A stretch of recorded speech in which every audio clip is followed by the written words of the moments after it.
What's up guys, this is Loki with Niflheim Gaming, and today I'm going to be talking about Resident Evil Code Veronica X. So Code Veronica X is actually an updated version of the original Code Veronica game, which was a Dreamcast exclusive. X adds a few new cutscenes not seen in the original release, along with a couple of touch-ups to character designs. Code Veronica and all subsequent versions of it also do away with pre-rendered backgrounds and a fully static camera, opting instead for environments rendered in real time, along with a camera that'll pan with the player occasionally, though it is still at fixed angles, so you don't really have control over it still. Now the video footage I have here is from the HD version of the game on the PS3. This version adds some more dynamic lighting due to the increased power of the system from its previous versions, and the game's been completely rewritten in a newer engine straight from Capcom to help update the graphics to HD without them just looking stretched and sharpened. Now, my main complaint about the HD version here is the pre-rendered CGI cutscenes and the loading scenes where you walk through doors and stuff. They all look extremely fuzzy. They do look like they were just stretched instead of actually being updated.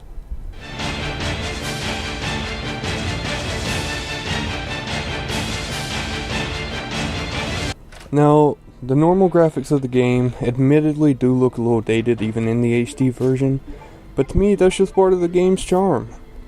The controls for this game do remain largely the same as in previous titles, with one small step back.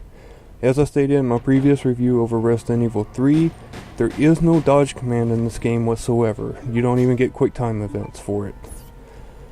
Also, a couple of items from the previous game are absent now, such as the reloading tool and the various gunpowders you could use with it to make your own ammunition. In this game, you play as Claire Redfield from Resident Evil 2, and her brother Chris Redfield makes a return around the halfway point of the game as a playable character.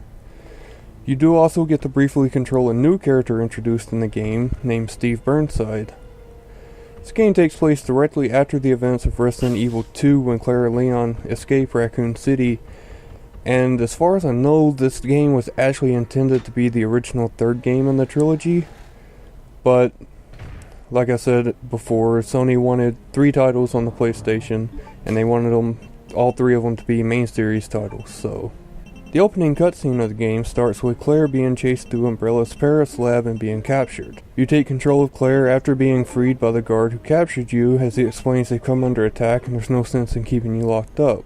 As you explore across the prison island that you were held on, you meet with Steve Burnside, whose family had been imprisoned on the island after his father was caught selling company secrets at auction. Further exploration reveals a new antagonist named Alfred Afshard, who mistakenly accuses Claire of leading an attack on the island by getting captured.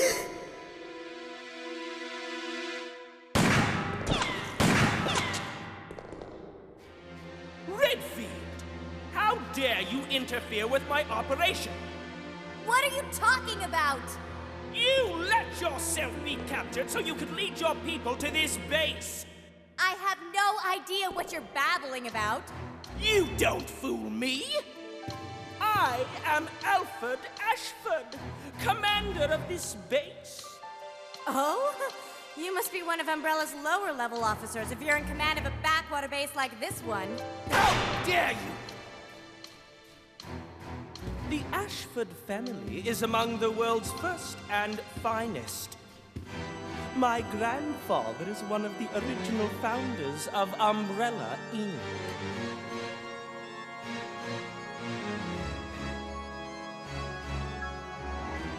Now tell me, why have you attacked this installation? Attacked? Shortly after you arrived, my base was attacked. You must have informed your people of its location. I still don't follow you. I really don't know anything about that. Unacceptable! How can you deny it? My base has been destroyed. And thanks to you, the experimental T-virus was released, creating countless zombies and monsters. Tell me, who do you work for? Who sent you? Have it your way, then. You're just a rat in a cage anyway. I'll be sure to keep you entertained before I dispose of you.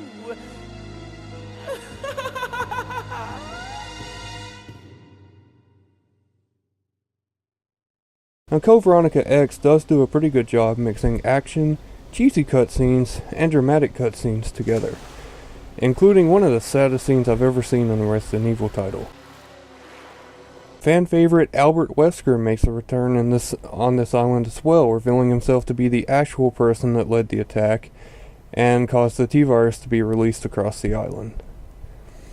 He showcases some new inhuman strength and speed when he beats Claire down effortlessly in a cutscene, and further showcases more when he meets with Chris later in the game.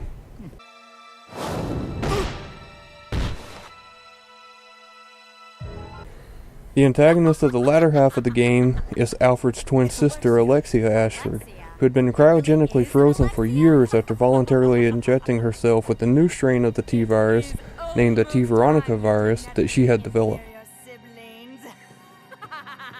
Enemies in this game include fan favorites such as zombies and dogs. The birds in this game are replaced by bats, which can normally be pacified by simply equipping a lighter and walking around. They'll follow the light but will never attack you while your lighter is equipped. Hunters make a return as well as Hunter 2 models that were created by a rival company of Umbrella that Wesker had provided samples to after his treachery in the original game. There is another form of Hunter that shows up in this game called Sweepers. Now, Sweepers are almost the same as Hunters. Their skin is purple and kind of veiny, and they're still capable of doing the leaping attacks and inflicting pretty massive damage on you with ease. They also have a chance to poison you when they attack you. You do get to see some big spiders again in a couple spots in the game, and this time they have a nasty habit of their abdomen will get blown off and they'll still keep coming after you for a bit. There is a new enemy in the game that appears named the Bandersnatch. Now, Bandersnatches are offshoots of the Tyrant that were created to be cost effective. They're always seen in game with yellow skin and an upper body that pulses with what appears to be an occasional heartbeat. They only possess their right arm, which can stretch across long distances, allowing them to quickly close gaps, slash at their prey, or grab the head of their prey so that they can crush it. Now, this next bit is going to be a spoiler alert for the bosses section. A couple of them are story related, so if you want to skip ahead, feel free to do so.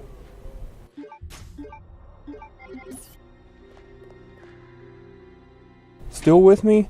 Alright, let's continue on.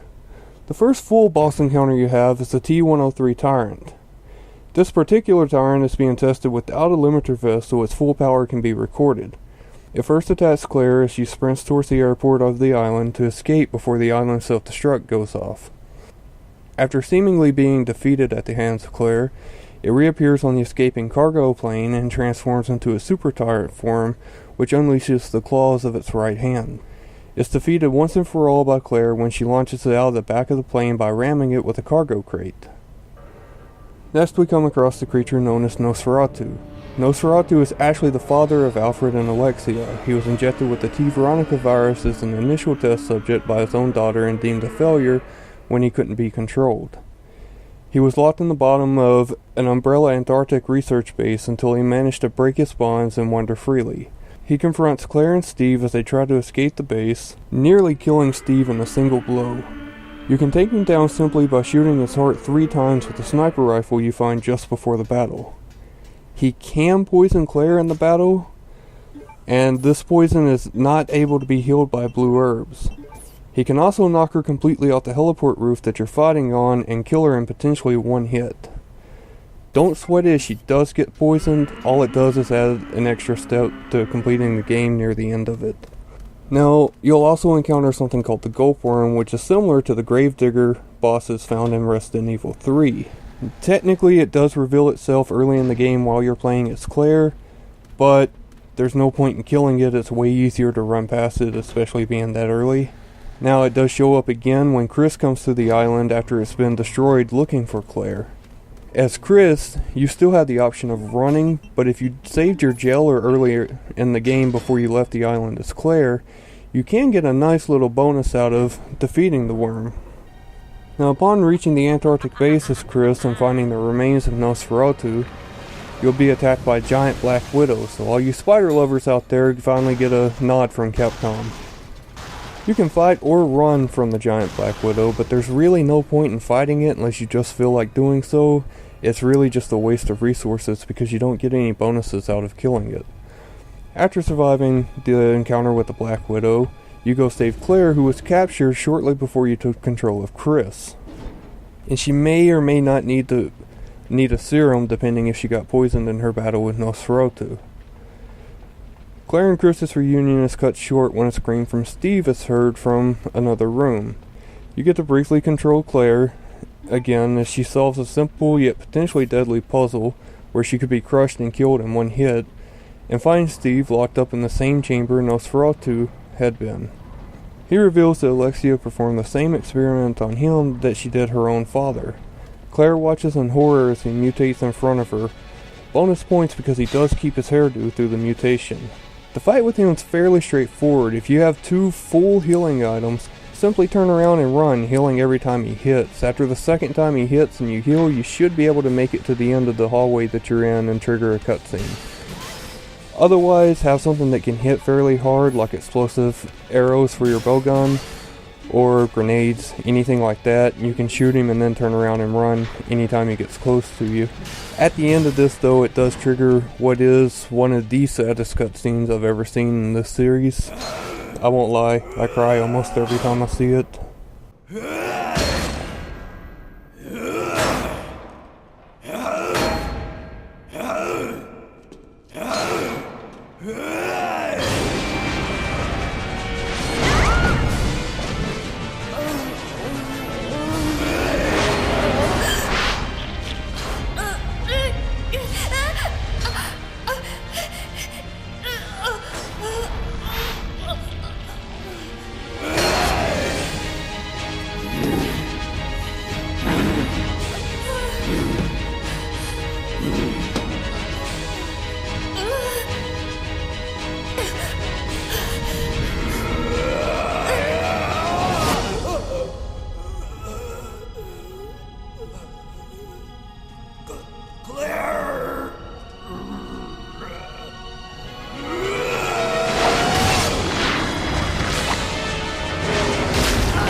Oh, Steve.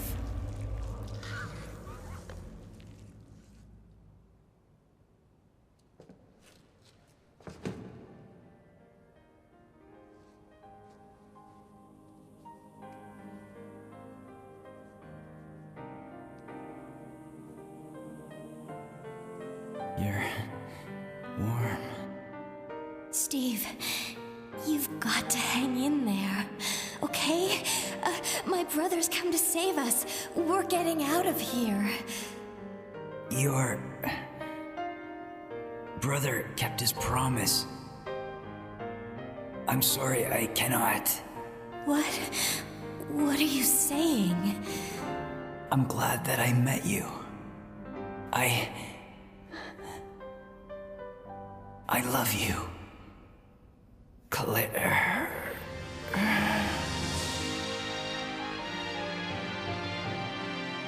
Steve? Steve? Steve?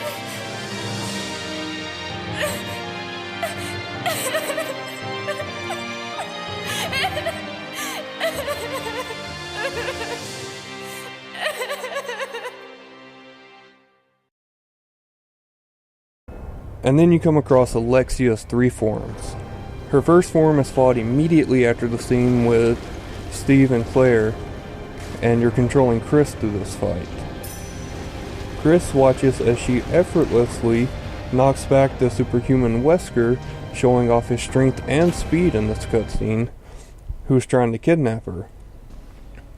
After being driven from his hiding place by an attack of hers where she throws blood that catches on fire, Chris is forced to fight her while Wesker runs off to do his own thing. In the final part of the game, she mutates again after attacking a fleeing Claire, and immediately after once more when her second form is defeated.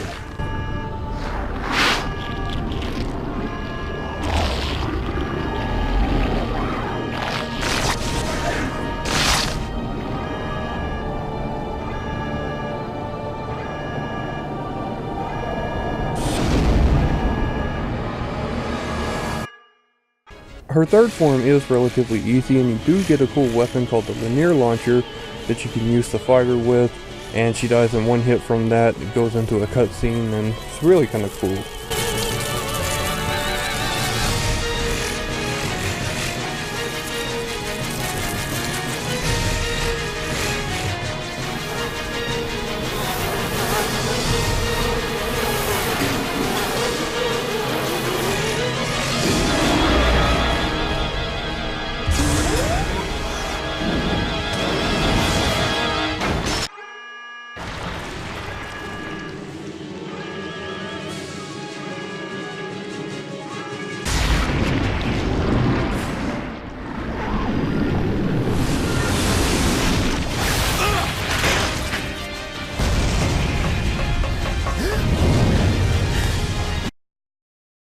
Afterwards is a small scene of Chris chasing after Wesker because he's getting out Claire. Upon catching up to him, Chris convinces Wesker to release Claire and challenges him one-on-one. Unfortunately, this entire fight is played out in a cutscene and ends in a draw. Chris then rushes to meet up with Claire and escape before the facility can self-destruct. I think I'm starting to see a pattern in this series. Well guys, when it comes right down to it, I find this game high on my list of Resident Evil games, and also high on my list of favorite games in general. I highly recommend it if you're a fan of the series, or if you're looking to get into the series. The original Dreamcast version goes for between $15 and $25 for disc-only copies from what I found. The GameCube version I would recommend staying away from unless you're just a really die-hard collector. The cheapest one I found was a disc-only version, and it was $40. The PS2 version is my personal favorite version for not having the fuzzy CGI stuff, and you generally found a complete copy of it for just under or right around $10. Or you can always go with the HD version on the PS3 or 360 through digital downloads for around $20. Well guys, I really hope you enjoyed this video, and if you did, be sure to give it a like, comment, and subscribe to keep videos like this coming to you each week. Have you played any versions of this game before? If so, what are your thoughts about the game overall? Let me know in the comments below. Guys, thank you so much for your time, and I hope you all have a wonderful day.